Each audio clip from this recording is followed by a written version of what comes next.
नमस्कार प्यारे बच्चों। आज हम पाठ पढ़ेंगे कविता के बहाने और इसमें हम पुनरावृत्ति करेंगे प्रश्नों के माध्यम से।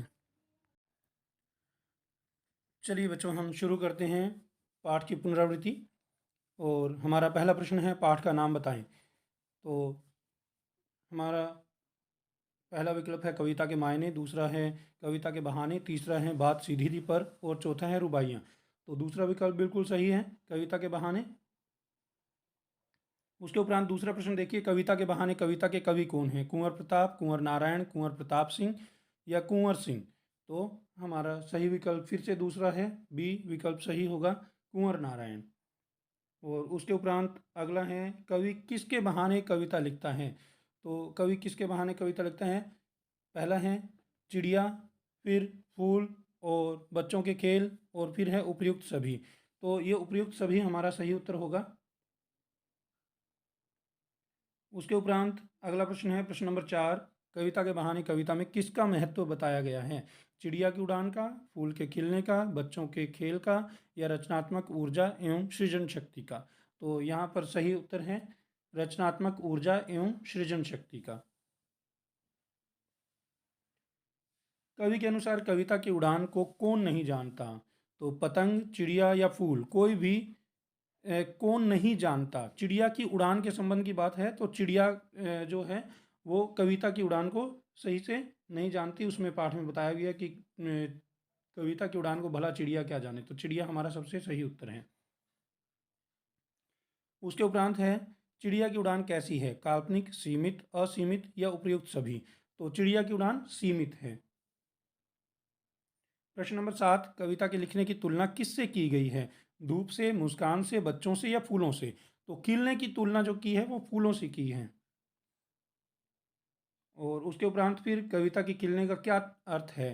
तो कविता की खिलने का अर्थ है नए भाव व अर्थ ग्रहण कर विकसित होना। उसके उपरांत 9वां प्रश्न है, किसकी उड़ान देश, काल और परिस्थिति से बाहर संभव है? तो पतंग, चिड़िया, कविता या भ्रमर। तो कविता इसका सही विकल्प है। कविता किसका खेल है? बच्चों का, फूलों का, चिड़िया का या शब्दों का। तो कवि के द्वारा शब्दों का खेल जो है वो कविता है। सब घर एक कर देने के क्या अर्थ हैं? तोड़फोड़ कर देना, सब कुछ समाप्त कर देना, भेदभाव समाप्त कर देना या सभी घरों को तोड़कर एक घर बना लेना। तो इसमें सी ऑप्शन सही है, भेदभाव समाप्त कर देना।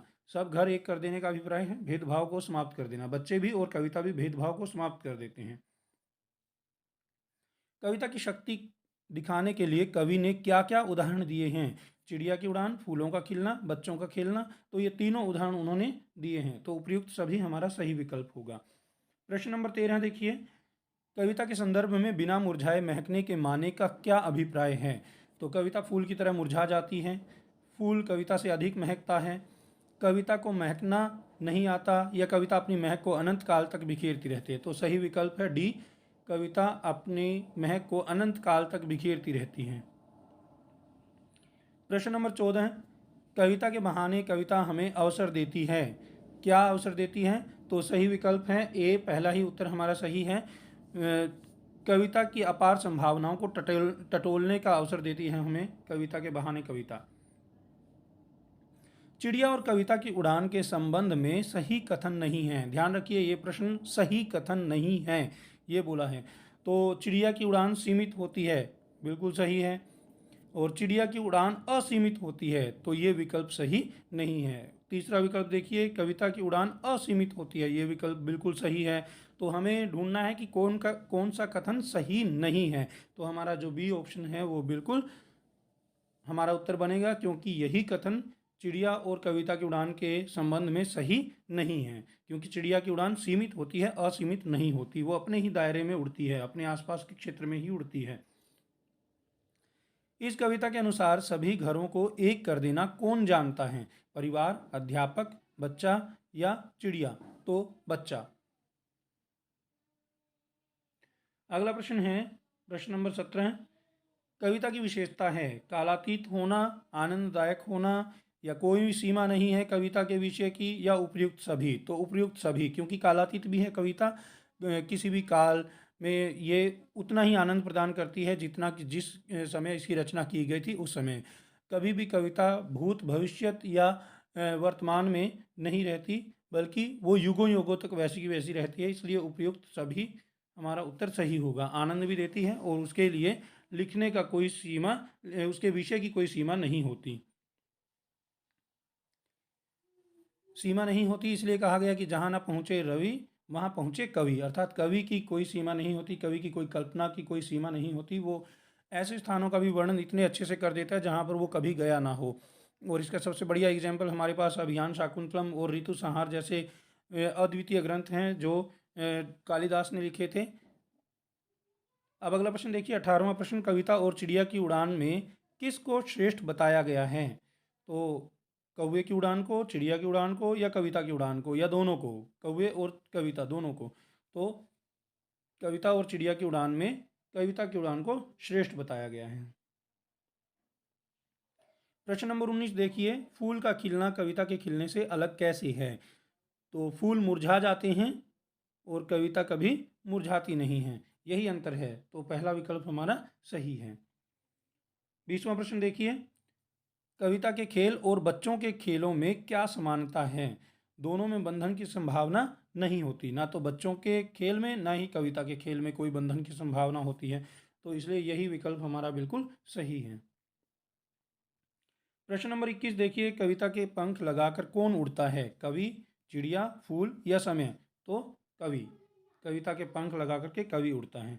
अगला प्रश्न देखिए, 22वां प्रश्न, कविता के पंख लगाकर उड़ने से क्या तात्पर्य है? व्यर्थ लिखना, स्पष्ट करना, या व्याख्या करना, या कल्पना करना? तो कविता के पंख लगाकर उड़ने से तात्पर्य है कल्पना करना। कवि कल्पना करता है और कल्पना के जरिए अपनी कविता को शब्दों में पिरो करके वो अपनी भावनाओं को व्यक्त करता है।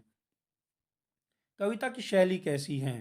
तो इस कविता की शैली कैसी है? कथात्मक है, या आत्मकथात्मक है, या प्रश्न शैली है? तो इसमें हमारे पास प्रश्न शैली सही विकल्प है, क्योंकि ना तो कथात्मक शैली है ना ही आत्मकथात्मक शैली है। इस कविता के अंदर कविता के बहाने कविता के अंदर बिंबात्मक शैली है, लाक्षणिक शैली या प्रतीकात्मक शैली है और प्रश्न शैली है। तो इनमें से तीनों में से अगर हमारे पास तीनों विकल्प आएंगे तो उपयुक्त सभी लिखा आएगा साथ में। और अगर मान लो इनमें से कोई एक आता है तो प्रश्न शैली, प्रतीकात्मक शैली, या फिर जो बिंबात्मक शैली, इनमें से किसी एक के ऊपर हम सही विकल्प के रूप में चुनेंगे।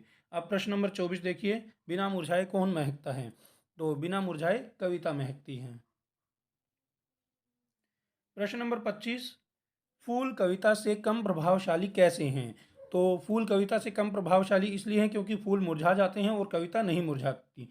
तो हमारा सी विकल्प बिल्कुल सही है। प्रश्न नंबर 26 देखिए, कविता के बहाने में कवि का क्या उद्देश्य है? चिड़िया के बारे में बताना, फूल के खिलने के बारे में बताना, या कविता को बच्चों के खेल के समान बताना, या कविता को केवल कवि की अनुभूति बताना? तो यहाँ पर हमारा सही विकल्प होगा सी, क्योंकि कवि ने अंतिम जो पद्यांश लिखा है उसमें कविता को बच्चों के खेल के समान मनोरंजक और आनंददायक और समान बताया है। अब प्रश्न नंबर 27 देखिए, कविता की उड़ान भला चिड़िया क्या जाने में कौन सा अलंकार है? अब हम काव्य सौंदर्य के प्रश्न करेंगे। तो इसके अंदर है काकू वक्रोक्ति अलंकार। काकू वक्रोक्ति अलंकार होता है जब हम एक प्रश्न के माध्यम से व्यंग्यपूर्ण टेढ़ी बात करें, सीधी सीधी सी बात ना हो। जैसे इसमें देखिए, कविता की उड़ान भला चिड़िया क्या जाने, इसमें अगर हम ये कहते कि चिड़िया की उड़ान और कविता की उड़ान में कविता की उड़ान श्रेष्ठ होती है, चिड़िया की उड़ान श्रेष्ठ नहीं होती, वो बिल्कुल सीधी बात होती, लेकिन उसमें वो सौंदर्य नहीं आता जैसा कि इस कविता में आया है। तो जब हम टेढ़ी बात करते हैं, घुमा फिरा करके बात करते हैं और व्यंग्य और प्रश्न के साथ बात करते हैं, तो वहाँ काकू वक्रोक्ति अलंकार होता है। उसके उपरांत चिड़िया क्या जाने, अगर सिर्फ इतने भाग में हमसे पूछा जाए कि इसमें कौन सा अलंकार है, तो फिर वहाँ पर प्रश्न और मानवीकरण अलंकार है, क्योंकि चिड़िया जो जानना है, किसी भी विषय को जानना है, वो मनुष्य का कार्य है। और तो जानना जो है वो मनुष्य के कार्य का आरोप किया गया है चिड़िया के ऊपर, इसलिए मानवीकरण अलंकार हुआ। और प्रश्न पूछा गया है तो फिर प्रश्न अलंकार हुआ।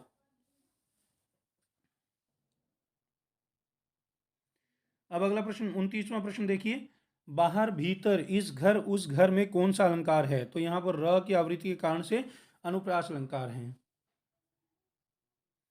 उसके बाद बाहर भीतर इस घर उस घर में किस वर्ण की आवृत्ति से अनुप्रास अलंकार हुआ है? तो र वर्ण इसमें बार बार आ रहा है, तो र वर्ण की आवृत्ति के कारण से अनुप्रास अलंकार हुआ है। फूल क्या जाने में कौन सा अलंकार है? तो फूल क्या जाने में प्रश्न और मानवीकरण अलंकार फिर से, क्योंकि फूल का मानवीकरण किया गया है और साथ में प्रश्न भी पूछा गया है। तो कविता की भाषा कैसी है? तो कविता की भाषा आसान और सहज है, क्योंकि ना तो इसमें संस्कृतनिष्ठ भाषा है ना ही उर्दू बहुल है, तो आसान और सहज भाषा का इस्तेमाल किया गया है। आगे प्रश्न नंबर 33, इस कविता में कौन सा छंद है? दोहा, सोरठा, रुबाई या कोई नहीं? तो इस कविता के अंदर कोई छंद प्रयोग नहीं किया गया है, इसलिए यहाँ पर कोई नहीं हमारा विकल्प सही होगा। और प्रश्न नंबर 34, इस कविता में किसे कविता के समानांतर बताया गया है? तो कविता के समानांतर ना फूल को बताया गया, ना कवि को, ना इन सभी को, बल्कि बच्चे को बताया गया है कि बच्चे को, बच्चा जो है वो कविता के समानांतर है, बिल्कुल बच्चे का खेल कविता के बिल्कुल बराबर है। तो बिना मुरझाए महकने के माने में कौन सा अलंकार है? तो बिना मुरझाए महकने के माने में म की आवृत्ति के कारण से अनुप्रास अलंकार है। तो बच्चों, ये थे आपके 35 प्रश्न कविता के बहाने। तो आपके लिए मैं दोबारा अन्य वीडियो भी बनाऊंगा, लेकिन आप कमेंट बॉक्स में अपनी कक्षा और अपने विद्यालय का नाम और अपना रोल नंबर और अपना नाम ज़रूर लिखें, ताकि मुझे पता लगे कि किस किस बच्चे ने इस वीडियो को देख लिया। बहुत बहुत धन्यवाद आप सभी का। आप सभी के बहुत अच्छे मार्क्स आए। आप एक बार फिर इस वीडियो को ध्यान से सुन लीजिएगा, पढ़ लीजिएगा, और हो सके तो इसके प्रश्नोत्तर आप लिख लीजिएगा, ताकि आप अच्छे से अपनी तैयारी कर सकें और सभी के बहुत अच्छे अंक आएँ। बहुत बहुत धन्यवाद।